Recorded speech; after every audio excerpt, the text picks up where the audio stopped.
کہ خدا کی قسم ایک ہی حصہ کافی تھا.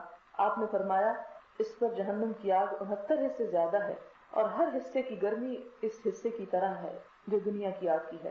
ایک اور حدیث میں نبی صلی اللہ علیہ وسلم فرماتے ہیں، یہ بخاری کی حدیث ہے، دوزخ کی آگ نے اپنے پروردگار سے یہ شکایت کی کہ خدایا میرے بعض حصے میں بعض کو کھا لیا ہے، تو خدا نے اسے 2 سانس لینے کی اجازت دی، ایک گرمی میں اور ایک سردی میں. تم جو گرمی محسوس کرتے ہو اس دوزخ کی لو کا اثر ہے، اور جو سردی محسوس کرتے ہو وہ دوزخ کے سرد حصے کا اثر ہے. کیونکہ دوزخ 2 طرح کا ہے، ایک زمہریر ہے جیسے کہ قرآن پاک میں ذکر آتا ہے، اور ایک سعیر ہے. سعیر جو ہے وہ آگ ہے، جلانے والا ہے، اور زمہریر اتنا ٹھنڈا یخ ہے کہ اس کی ٹھنڈک بھی انسان کو جلا دینے والی ہے. یعنی جب باہر کو سانس لیتی ہے تو گرمی ہوتی ہے، اور جب اندر کو سانس لیتی ہے تو ٹھنڈک ہوتی ہے. اور اس کی گرمی کا اندازہ اس حدیث سے کیجئے کہ نبی صلی اللہ علیہ وسلم نے فرمایا کہ جہنمیوں میں سب سے آسان اور ہلکا عذاب اس کو ہوگا جس کو آگ کی 2 جوتیاں پہنا دی جائیں گی، جس کی وجہ سے اس کا دماغ ہانڈی کی طرح کھولے گا. اسی طرح ایک اور حدیث میں حضور صلی اللہ علیہ وسلم نے فرمایا قیامت کے دن ایک ایسے جہنمی کو جو دنیا میں تمام لوگوں سے زیادہ عیش و آرام میں رہا، اسے پکڑ کر جہنم کے تالاب میں ایک مرتبہ غوطہ دے کر پوچھا جائے گا تجھے کبھی دنیا میں آرام ملا تھا یا نہیں؟ وہ کہے گا خدا کی قسم میں نے کبھی آرام نہیں دیکھا. یعنی ایک غوطے میں دنیا کا سب آرام بھول جائے گا. اسی طرح قیامت میں ایک جنتی آدمی کو جو دنیا میں زیادہ مصیبتوں میں رہا، اس کو پکڑ کر جنت کے ایک حوض میں غوطہ دلایا جائے گا. پھر اس سے پوچھا جائے گا کہ دنیا میں کبھی مصیبت دیکھی تھی؟ وہ عرض کرے گا اے پروردگار میں نے دنیا میں کوئی مصیبت نہیں دیکھی. یعنی ایک غوطہ دینے نے ساری دنیا کی تکلیفیں بھلا دی. اس بارے میں شاید آپ کے ذہن میں کچھ یہ خیال پیدا ہو رہا ہو کہ یہ تو بہت ڈرانے والی باتیں ہیں اور مایوس کن باتیں ہیں، لیکن حقیقت یہ ہے کہ عقل مند انسان وہی ہوتا ہے جو حقیقت کو دیکھ لے اور پہچان لے اور اس کے بعد انصاف کے ساتھ فیصلہ کرے. اس لیے کہ اگر ہم نہ بھی ان باتوں کو جانیں، نہ بھی ان کا تذکرہ کریں، نہ بھی ان کو پڑھیں، تو بہرحال حقیقت تو اپنی جگہ موجود ہے. تو کہیں ایسا نہ ہو کہ ہم جس دوڑ میں شامل ہیں اس کے آخر میں ایسا گڑا ہو کہ بچنا ہمارے لیے محال ہو جائے. کیونکہ آپ دیکھیں کہ جب ایک رستے پہ انسان چل پڑتا ہے اور تیز رفتار چل پڑتا ہے تو اپنے نفس کو اور اپنے سب چیزوں کو کنٹرول کرنا بھی مشکل ہو جاتا ہے، اور گاڑی کی بریکیں لگتے لگتی ہیں. لہٰذا بہتر ہے کہ انسان کو پتہ ہو کہ آگے ہونے والا کیا ہے، تاکہ انسان کوشش کے ساتھ کسی نہ کسی صورت بچنے کی تدبیر کرے. پھر اسی طرح ایک اور حدیث میں ہے کہ اگر کوئی پتھر جہنم میں پھینکا جائے تو 70 سال تک جہنم میں گرتا جائے گا اور اس سے گہرا. مسلم کی ایک اور روایت ہے، حضرت ابو ہریرہ فرماتے ہیں کہ ہم لوگ نبی صلی اللہ علیہ وسلم کے پاس حاضر تھے، کسی چیز کے گرنے کی آواز سنی. نبی صلی اللہ علیہ وسلم نے فرمایا تم جانتے ہو کیسی آواز ہے؟ ہم نے کہا اللہ اور اس کے رسول صلی اللہ علیہ وسلم زیادہ جانتے ہیں. آپ نے فرمایا ایک پتھر کے گرنے کی آواز جس کو اللہ تعالیٰ نے جہنم میں چھوڑ دیا تھا، وہ 70 سال تک گرتا گیا، اب اس کی تہہ کو پہنچا ہے. یہ مسلم کی روایت ہے. یہ مسلم اور بخاری کے حوالے اس لیے دیتی ہوں کہ کوئی آپ میں سے یہ نہ سمجھے کہ شاید یہ من گھڑت باتیں ہیں. پھر اسی طرح قرآن پاک میں آتا ہے کہ جہنم جو ہے وہ ان جہنم لموعدهم اجمعین لها 7 ابواب لكل باب منهم جزء مقسوم. البتہ تحقیق ان سے دوزخ کا وعدہ ہے جس کے 7 دروازے ہیں، ہر دروازے کے لیے ان لوگوں کے لیے الگ الگ حصے مقرر شدہ ہیں. اور بعض لوگوں نے 7 دروازوں سے مراد 7 طبقات جہنم کے مراد لیے ہیں، جس میں ایک جہنم ہے، پھر سعیر ہے، لظا ہے، حطمہ ہے، سقر ہے، جہیم ہے، حاویہ ہے، اور ہر ایک جو ہے اس کی گہرائی اور اس کی سختی اور سزا جو ہے وہ مختلف ہے.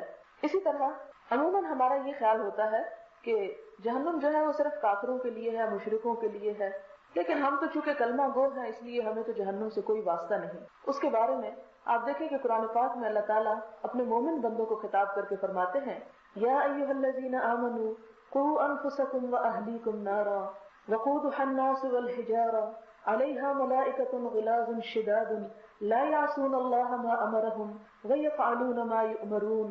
اے ایمان لانے والو، اب یہ خطاب ہے اے ایمان لانے والوں سے، اے ایمان لانے والو تم اپنے آپ کو اور اپنے بال بچوں کو اس آگ سے بچاؤ جس کا ایندھن انسان اور پتھر کے بت ہیں، جس پر سخت دل مضبوط فرشتے مقرر ہیں، اور انہیں اللہ تعالیٰ جو حکم دیتا ہے وہ کرتے ہیں اور وہ اللہ کی نافرمانی نہیں کرتے. یعنی اس عذاب سے بچنے کے لیے اہل ایمان کو بھی تلقین کی گئی، اور اس طرح کی تلقین کہ صرف اپنے آپ کی فکر نہ کرو بلکہ اپنے اہل و عیال کی بھی فکر کرو، اولاد کی بھی فکر کرو، کیونکہ ان کو بچانا وہ بھی اہل ایمان کے فرائض میں سے ہے. اسی طرح ایک اور روایت ہے، حضرت اکرمہ فرماتے ہیں کہ جب جہنمیوں کا پہلا جتھا جہنم کو چلے گا تو دیکھے گا کہ پہلے دروازے پر 4 لاکھ فرشتے عذاب کرنے والے تیار ہیں. جیسے کوئی مجرم نکلے اور دیکھے کہ ایک